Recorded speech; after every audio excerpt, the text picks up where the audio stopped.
Senhores, muito bom dia. Estamos aqui no Congresso da Socerj. Eu tenho o prazer de estar aqui com o Dr. Alexandre Siciliano, que é chefe da cirurgia cardíaca do Instituto Nacional de Cardiologia e também é cirurgião cardíaco do Hospital Pro Cardíaco.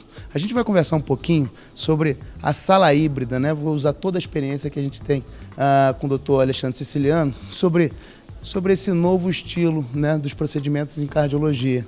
Primeiro eu queria que você explicasse um pouquinho o que é a sala híbrida, como a gente pode entender a sala híbrida.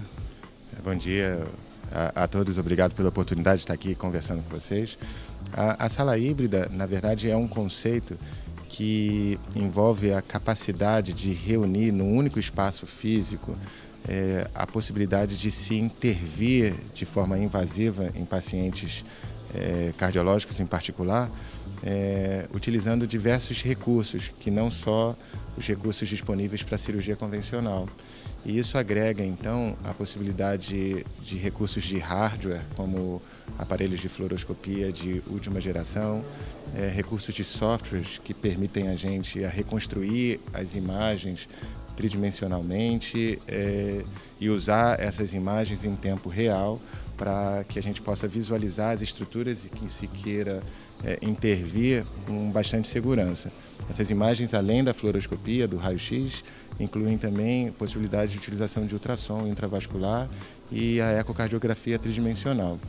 O conceito é de que a gente possa estar incorporando um ambiente bastante ergonômico, grande o suficiente para acomodar diversos profissionais que estão, em geral, envolvidos com o tratamento desses pacientes, num cenário de muita segurança. E aí, doutor Alexandre, fica a dúvida para o cardiologista clínico, né? Em que paciente a gente tem indicação do uso da cirurgia associada aos outros, ao laboratório de hemodinâmica, a fluoroscopia, né? Ao eco 3D? Qual paciente vai se beneficiar desse tipo de sala, desse tipo de processo? E a outra pergunta é: o paciente é o paciente agudo ou é o paciente da cirurgia eletiva, é o paciente eletivo que já fez o pré-operatório? Como é que a gente pode ver nesse sentido da indicação da sala híbrida?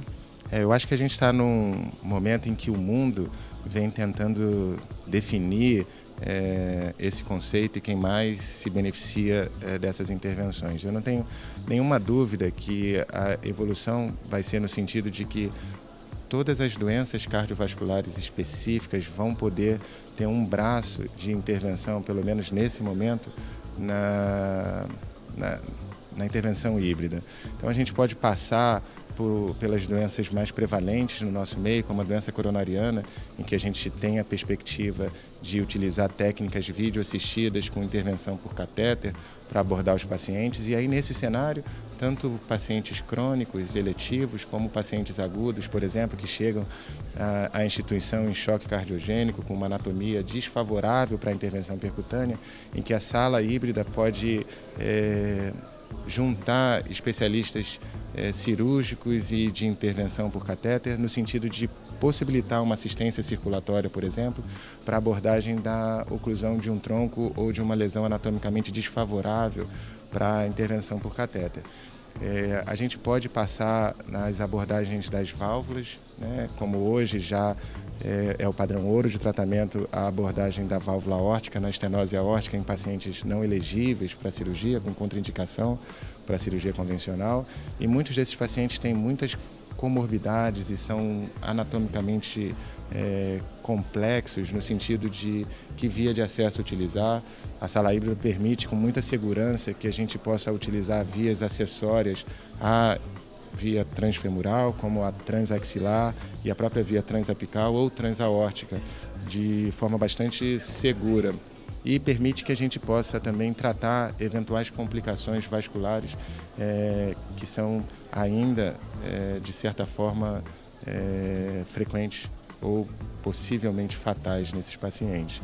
As cardiopatias estruturais, sobretudo as doenças congênitas de muito alto risco, em que a gente precisa ou tem alternativas de abordagem combinada, como os shunts esquerdos e direitos no septo interatrial, no septo interventricular, cardiopatias congênitas complexas como hipoplasia do ventrículo esquerdo também podem ser abordadas cirúrgica e percutaneamente nesse ambiente híbrido. E aí vem a pergunta, já que a gente tem esse recurso, né, de utilizar de maneira híbrida as duas formas de tratamento, de procedimento nesse paciente, as indicações ainda são feitas de maneira pré-procedimento, quer dizer, a gente ainda vai com o procedimento já escolhido, já proposto para aquele doente, ou a sala híbrida ainda pode trazer uma mudança de procedimento ainda no próprio intraoperatório, no intraprocedimento? Como é que a gente vê em relação à indicação do procedimento? Eu penso que essas indicações vão ser cada vez maiores. Talvez pacientes hoje que não tenham indicação cirúrgica formal possam vir a ser submetidos a um procedimento híbrido ou minimamente invasivo nesse sentido, com o grande objetivo de minimizar as complicações que a história natural daquela doença a gente já conhece, com o contrapartida de que o risco de complicações ou de mortalidade do procedimento seja muito próximo ao zero.